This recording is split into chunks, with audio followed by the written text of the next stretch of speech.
I've got a gut-loving, high-fibre, stir and bake bread that you can make in 10 minutes.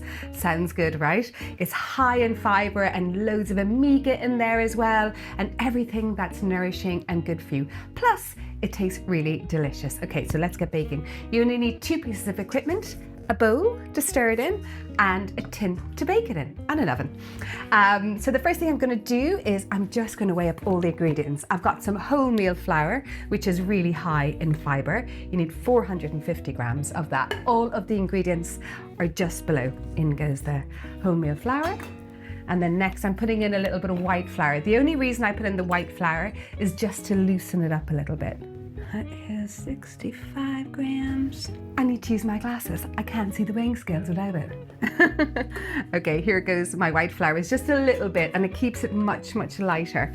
Then I've got some pinhead oatmeal. It's a huge bag of pinhead oatmeal, but the recipe makes 2 loaves because there are quite a few ingredients that you put into this to get all of that real nutrition into the bread. So what I do is I bulk buy and then I make it every couple of weeks and I don't have to be running out to the shop to get lots. I'm putting in 225 grams. Pinhead oatmeal is really good for your heart. So we want lots of that. And I've got some ground spirulina, which really is the magic food. If you want to add an ingredient to your kitchen this year, spirulina is definitely the one. It is an algae, a seaweed, which is ground. Look at the color of it. Isn't that so beautiful? It's a gorgeous green. I just put in a teaspoon in it because it's very strong and it's packed with antioxidants, which we all need all the time.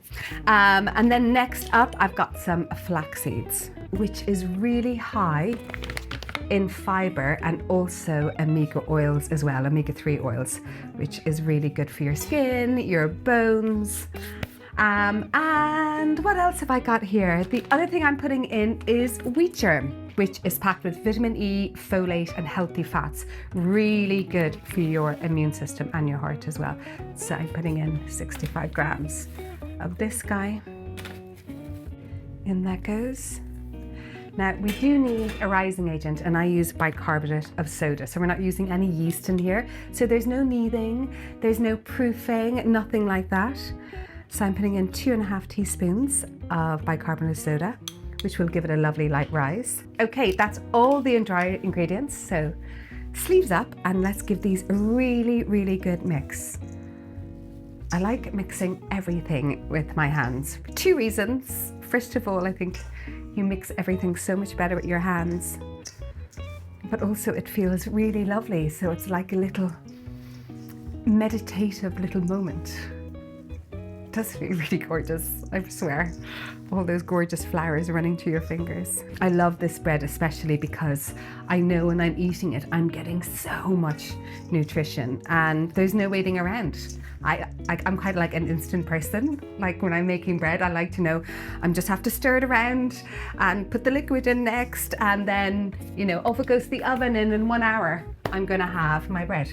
So next is the buttermilk. I love buttermilk. I'm a huge fan of buttermilk. The other thing that I store in my fridge are a lot of my serums and my tonic waters for my face. Slight sideline, but I just spotted inside there.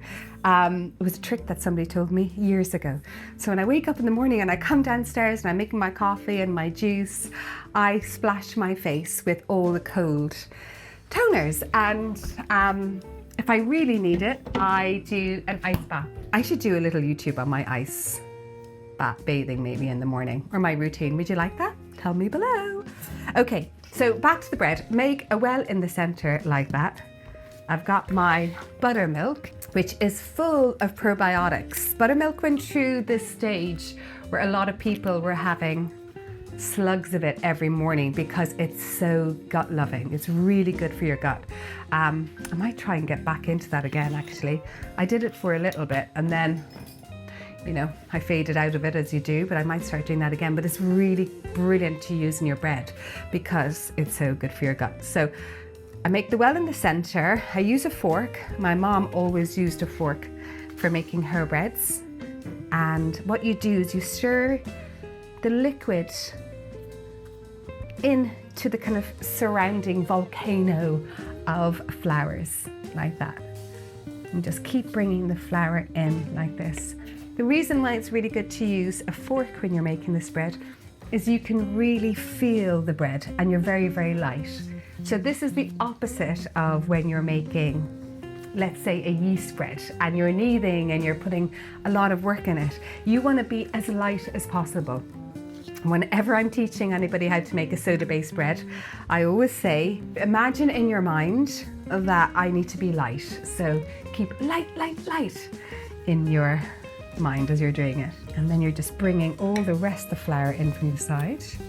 I put in a litre in total. These little cartons are 560 mils, so we're nearly there. Mix it all in. We want this quite wet, but we don't want it sloppy, if that makes sense. You can't really go wrong in this bread making. You know, you can't get it wrong. So if you've never made bread before, this is really a brilliant bread to start with, especially if you want to start eating healthier. And it's got this gorgeous kind of pale sage colour to it, which I just love. That's the spirulina. If you don't like spirulina, or if you can't get it, just leave the spirulina out. So don't worry about that. So this is the perfect texture right now. To see how it's wet, but it's not sloppy. Okay, that's where you want it to get. If you find it gets too wet, just put a little bit more wholemeal flour in it. I've got my 2 bread tins greased. They are 900 gram tin loaves or 2 pound loaves. And then I put a little bit of wheat germ all over, like that. So it looks like this. This does a couple of things. It gives a lovely texture to the bread, the outside of the bread, but it also makes sure that the dough doesn't stick to the bread tin. And this one is a real oldie, so I definitely need maybe a little bit more on here. Okay, in goes my bread mixture in here. So I'm going to divide it between the 2 and then put a little sprinkle of seeds on top. This colour is so gorgeous. Okay, and now we're going to flatten them out.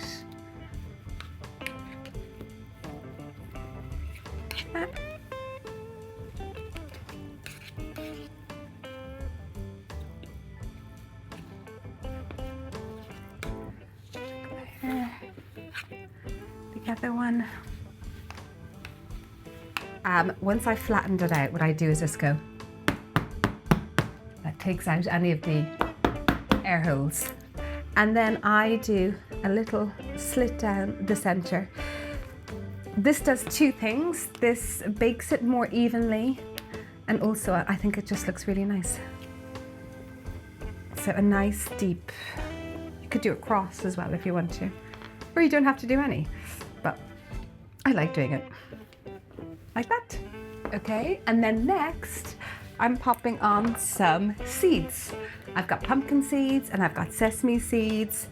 They are an extra punch of protein, and there's also omega-3s, which are really good for your everything, your immunity, your bones, your hair, your skin. So I try and, get seeds into as much as I can. Do you know seeds go rancid though very fast? So you do need to be watching them. They only kind of last a couple of months. So I've got sesame seeds and pumpkin seeds on top. A gorgeous crunch. Make sure before you pop it into the oven, once you put your seeds on, to get your little fingers and just pad them into the dough. Because otherwise when they come out and you turn it over, they'll just all fall off. So just pad them in evenly like that. Now my oven is preheated to 200 degrees Celsius, but I'm only putting it into the 200 degrees Celsius for 10 minutes, so timer's on my phone. And then I reduce the heat to 140 degrees Celsius for another hour. Okay, that's all the work done. I'm gonna have a bath. Oh my God, the smell. The bread is done. It looks beautiful and it smells beautiful. Oh my goodness. Look how gorgeous these look. Aren't they beautiful? So beautiful, the smell. Oh, there's something so virtuous about baking bread from scratch. It's kind of like no other thing that you can cook or bake. I think it's because it's just like such a basic instinct for us to do, is to bake bread. And it's nourishing, it's everyday, it's good for us, the smell is amazing. Don't they look beautiful? And they've risen really, really well. I'm so happy with these. I'm going to let them cool for about 5 minutes in the tins, and then I'm going to take them out and let them cool completely on the wire rack. All right, let's get these babies out.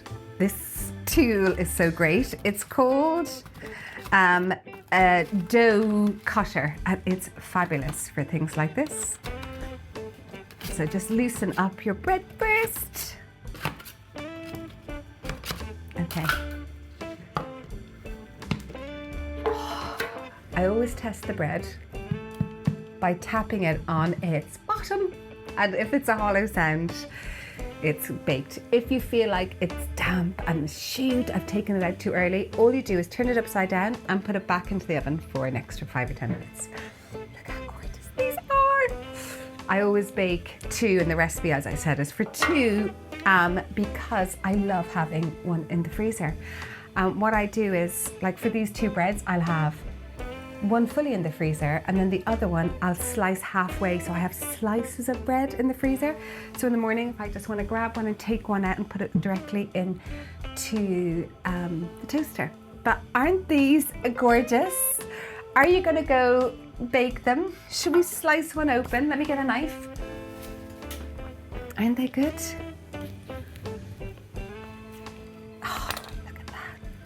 Isn't that gorgeous? Oh guys, the smell is so good, and I love the difference in textures in breads. I love textures in everything actually, you know, the crunchy versus the silky or the soft, but that gorgeous seeded crunchiness.